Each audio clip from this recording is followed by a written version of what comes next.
Hi everyone, and welcome to this week's EBC video. We're in downtown Minneapolis on a walking bridge right by the Walker Art Center and the Minneapolis Sculpture Garden, and we've got in the background the beautiful St. Mary's Basilica. Now, it's a little loud here, I'm sorry about that. I'll try to shout just a little bit, but I wanted to use this location because we're going to be talking about John 13 verses 31 to 35, and it's all about love. Now, in these verses, Jesus is talking to his disciples right after Judas has betrayed him and walked out on the Last Supper. But what he focuses on is the commandment that he gives these disciples that they should love one another. He says, just as I have loved all of you, love one another, and everyone will know that you are my disciples by the love you have for one another. It's a super important passage, and it's a great direction for us. But I want to break down what it means to love one another just a little bit by using some of what we can see right here. I'm going to come around on the other side and show you something.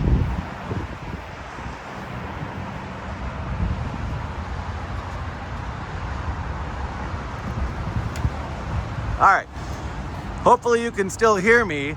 Down here in the sculpture garden, there is a sculpture. It's a replica of something that was made by Robert Indiana many years ago in about the 60s. And that sculpture says love. And that sculpture has been reproduced after it was originally in Indianapolis in all sorts of cities, including, I've seen one personally in New York.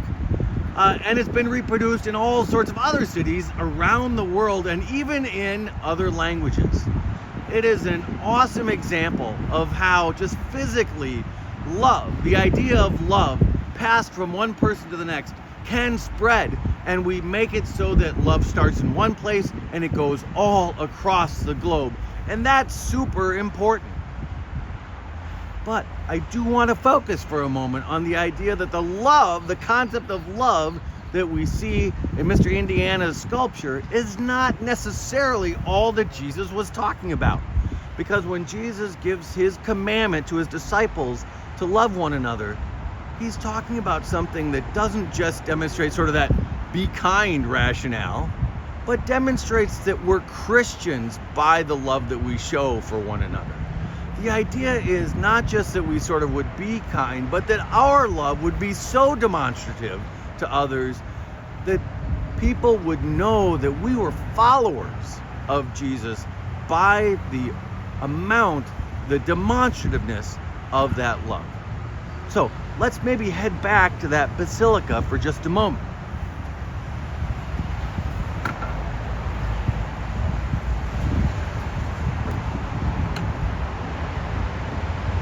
All right, so now that we can see that basilica again, let's ask ourselves the question, does that basilica show love the way Jesus is thinking about it? Certainly the word love shows a kind of love. The basilica in its grandeur shows another kind of love for God, sort of glorifying God, which is also spoken about in these verses. And so we know that we have love when we see the basilica too. But let me ask you another question. We see all of this traffic heading home on a Friday. Is there love among the people? It's hard sometimes to see that in that traffic, right? But we can interact with other people, even in places where we're just driving, and act in a Christ-like manner that shows people that we follow Jesus by the love that we show. And in fact, what Jesus is really asking us to do is be so demonstrative and gracious with our love at all times that people will have no doubt that we are Christians. The way that we show that we follow Jesus is not by sort of condemning folks or being angry with folks or excluding people who do wrong.